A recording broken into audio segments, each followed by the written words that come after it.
Hey guys, ഇന്നിവിടെ ഒരു full cleaning day ആട്ടോ. വിശേഷം എന്താണെന്ന് വെച്ചാൽ നമ്മുടെ വിഷൊക്കെ വരില്ലേ. വിഷൊക്കെ ആയിട്ടുണ്ടെങ്കിൽ എല്ലാ വീട്ടിലും ഇതൊക്കെ തന്നെയായിരിക്കും അവസ്ഥ. ആദ്യ സ്റ്റെപ്പ് റിച്ചൂട്ടിൻ്റെ കളിപ്പാട്ടങ്ങൾ എടുത്തേക്കില്ല തന്നെയാട്ടോ. അവിടെ ഇവിടേക്ക് ആയിട്ട് വലിച്ചു വാരിയിട്ടുണ്ടാവും ആശ. ഇതൊക്കെ റിച്ച് ഉറങ്ങിയിട്ട് ചെയ്യാന്ന് വെച്ചാട്ടോ. പക്ഷെ നോ രക്ഷ. ഞാൻ അങ്ങനെ എന്തെങ്കിലും മനസ്സിൽ വിചാരിച്ചാൽ അന്നത്തെ ദിവസം അവൻ ഉറങ്ങിയില്ല. ക്ലീനിങ് ഒക്കെ എപ്പോഴും ചെയ്യണതാണെങ്കിലും നമ്മൾ പ്രത്യേക ദിവസങ്ങളെ വിഷയോ ഓണൊക്കെ വരുമ്പോൾ ക്ലീനിങ്ങിനൊക്കെ ഇത്തിരി ആഴം കൂടും, കുറച്ച് സമയം കൂടുതലെടുക്കും. ഇപ്രാവശ്യം 2-3 ദിവസം മുമ്പേ തുടങ്ങിയിട്ടാണ്. കാരണം വിഷു ആകുമ്പോൾ നമ്മളിവിടെ ഉണ്ടാവില്ല, നമ്മൾ കൊടുങ്ങല്ലൂർ വീട്ടിലേക്ക് പോകും.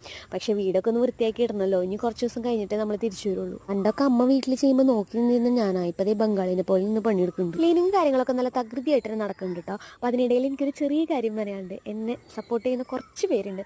അവരോട് എത്ര നന്ദി പറഞ്ഞാലും മതിയാവില്ല. ഇപ്പം ഞാൻ പറയാതെ തന്നെ എന്നെ സപ്പോർട്ട് ചെയ്യുന്ന എനിക്കറിയാവുന്നവർ എന്നെ കുറേ പേരുണ്ട്, അറിയാത്തവരുണ്ടായിരിക്കും.